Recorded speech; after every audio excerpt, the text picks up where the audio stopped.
What are your thoughts on Andrew Tate? I think he's a stud. Yeah? I think he's scaring the crap out of a lot of people. I've never spent time with this guy. We both follow each other. I like his style. You know, if I would have gone a different route, I would have gone the Tate route. I just chose a different route to go.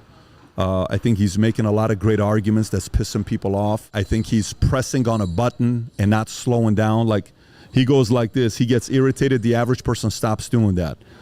Tate goes like this. You get irritated. He goes like this, and he goes like this, and he goes like this. Yeah. It's like, are you not going to stop? That's Tate. So I would have loved to have seen how Tate was at 8 years old. That's what I would have known to see that.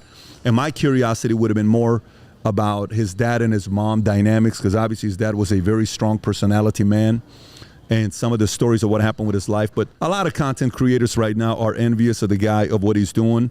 And they want to say, well, he's running this affiliate marketing thing, and, you know, he's running this scam, and he's doing this. He's selling an online course, something many people have done. He's just doing it at a bigger scale than others today. But here's the reality of it with Tate.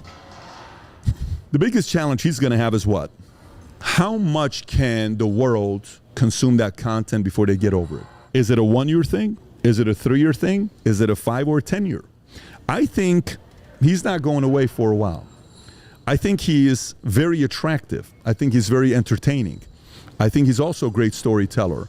I think he makes very good points. I think he is multidimensional. He doesn't just talk about dating. He talks about politics. He talks about religion. He talks about finance. He'll talk about sports. He'll talk about fighting. When you're that multidimensional, you can be in any room and you can be interesting.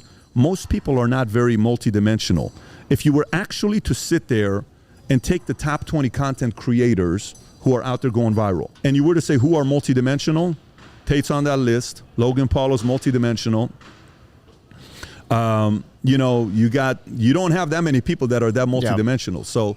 Yeah. So it's not, and by the way, this is the important part to realize, that a lot of people are saying, you think many people are going to model after him? No, Tate is not duplicatable.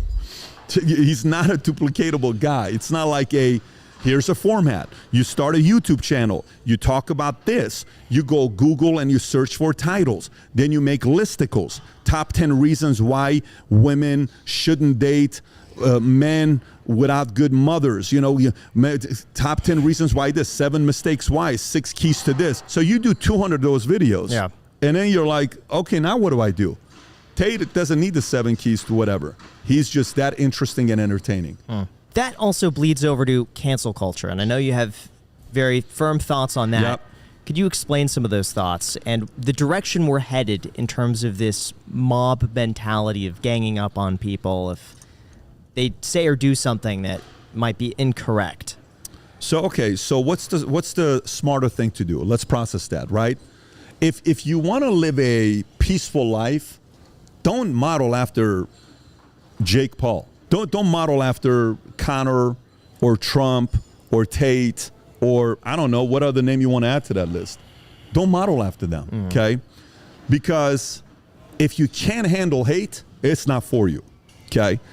There has got to be an itch where you're yearning for that.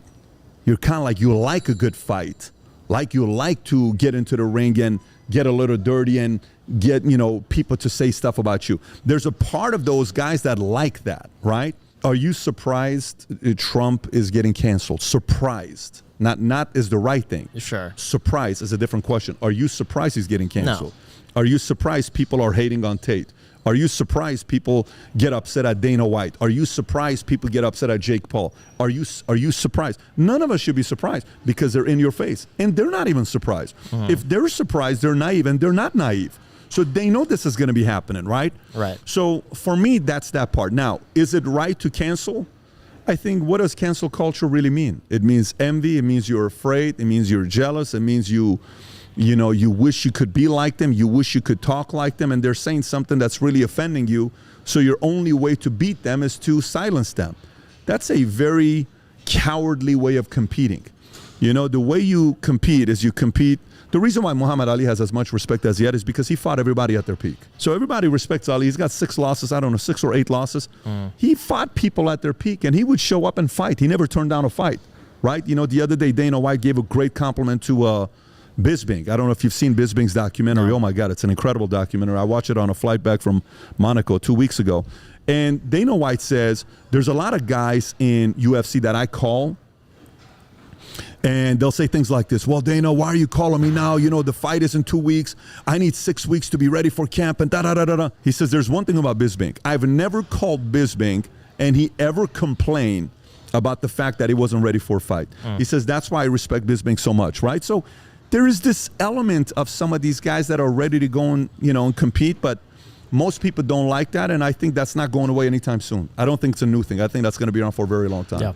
If you enjoyed this video, I gave a keynote a few weeks ago in Las Vegas, specifically on the topic of cracking a code to content creation. If you've not seen it, click here to watch it. Take care, everybody. Bye-bye.